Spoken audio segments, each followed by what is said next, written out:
In this example, we're going to use Stokes' theorem, the surface integral, to calculate the flux of the curl of the force field, the vector force field F, across the surface S in the direction of the outward unit normal vector N.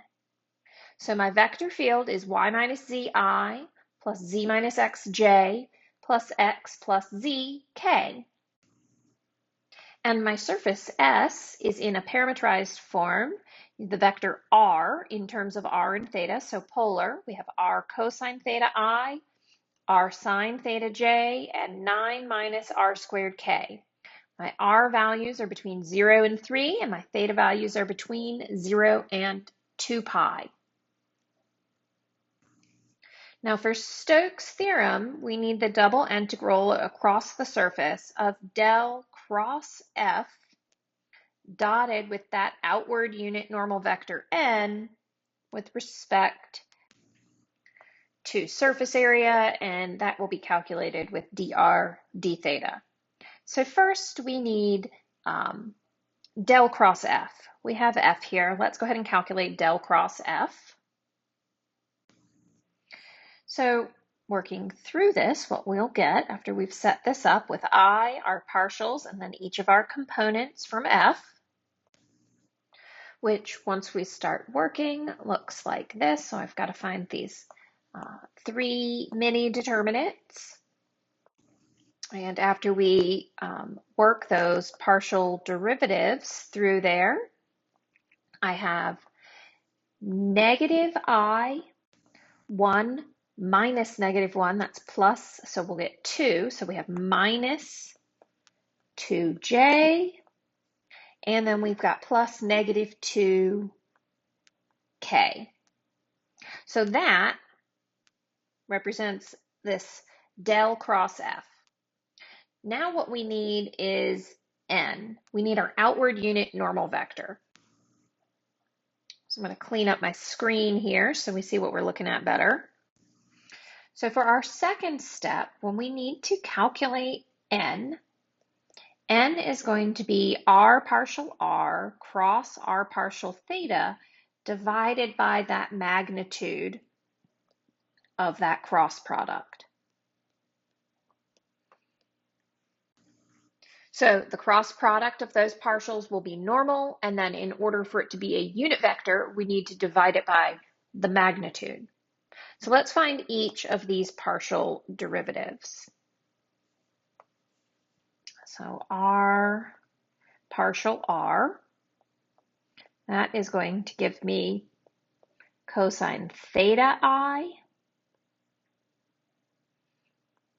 plus sine theta j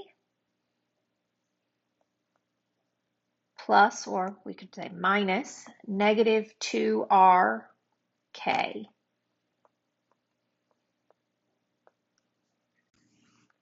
And our partial theta, that's going to be negative r sine theta I plus r cosine theta j, and we will have 0 k values there.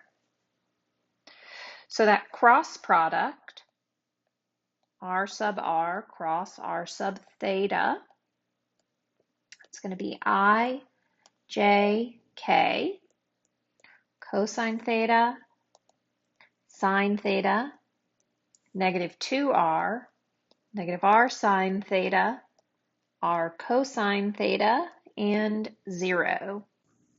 And we should be proficient at calculating this at this point, so I'll just write that out. And pause if you need to check your work or to check my work.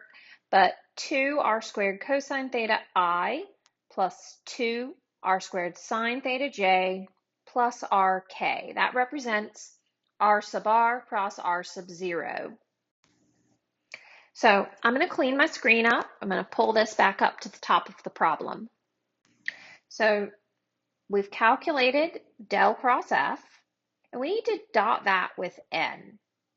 But let's look at what that looks like. We can save ourselves a little bit of work here. Remember, I said that the the outward unit normal vector n is going to be r sub r cross r sub theta divided by its magnitude, right? It's the magnitude of that vector.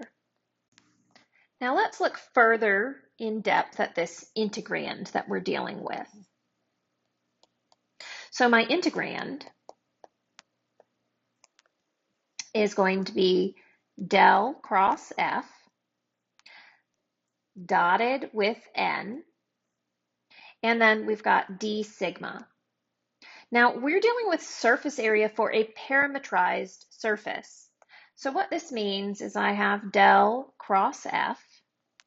My unit normal vector is going to be r sub r cross r sub theta divided by its magnitude.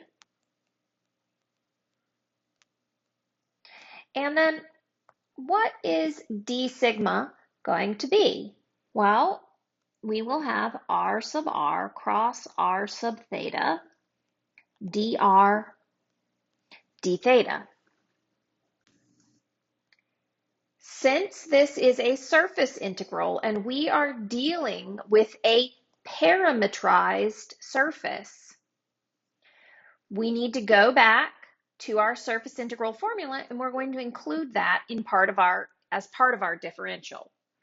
Right now, what we notice is that this is a scalar value, and I left my dot product notation out here, but when I dot product the two of these, this scalar is just going to multiply and add through.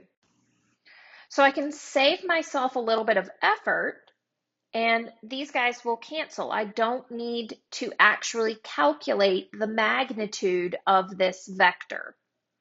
I mean, I could, it's not very much work. The magnitude of r sub r cross r sub theta, and you can check it if you want, is going to be r square root of 4r squared plus 1.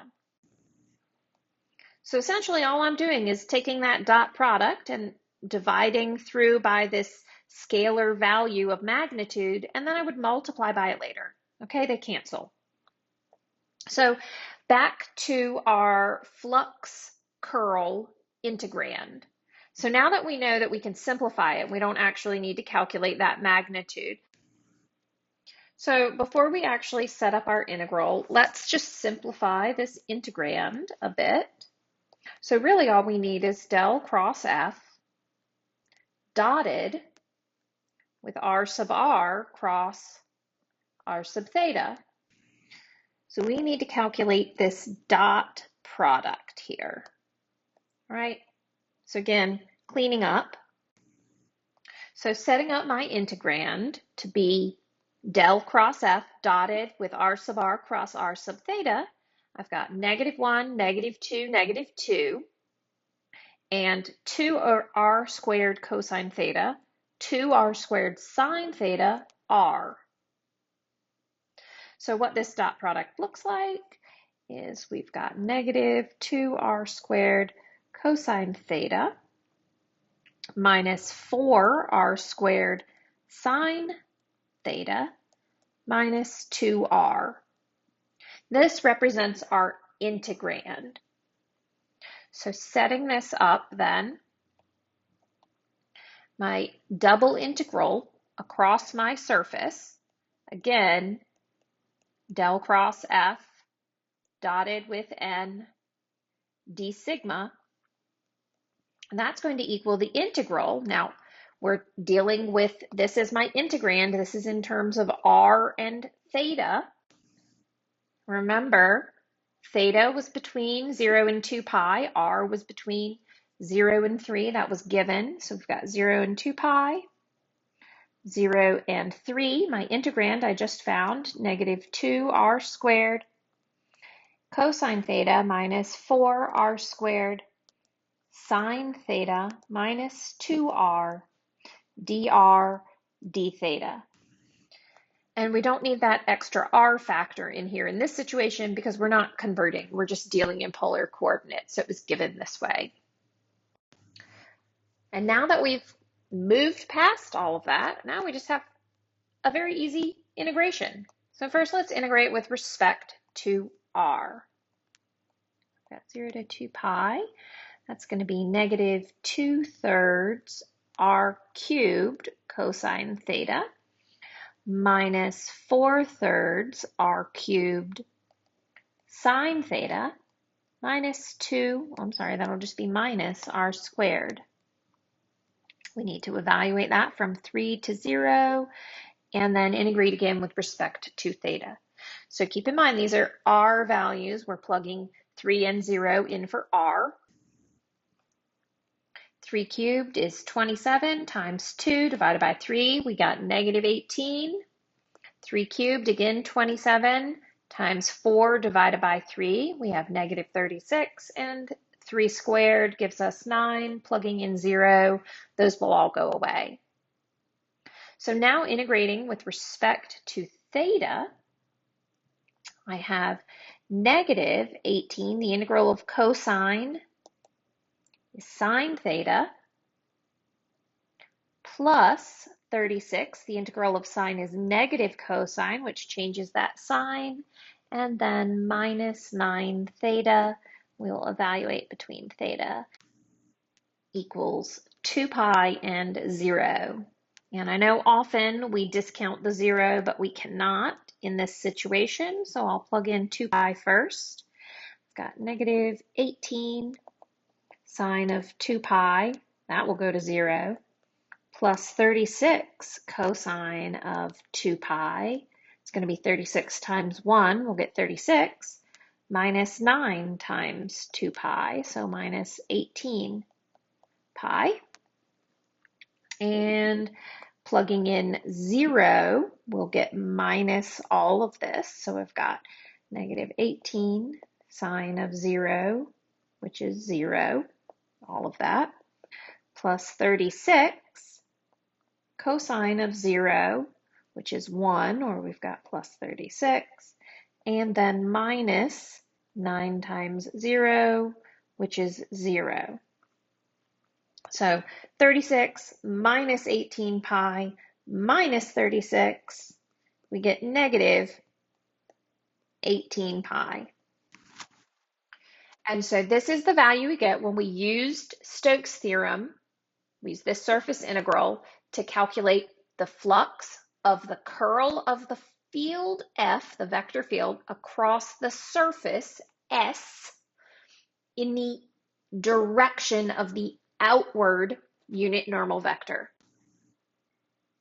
As always, remember to get in touch with me or email me if you have any comments, questions, or concerns, because that's what I'm here to do, is help. Adios.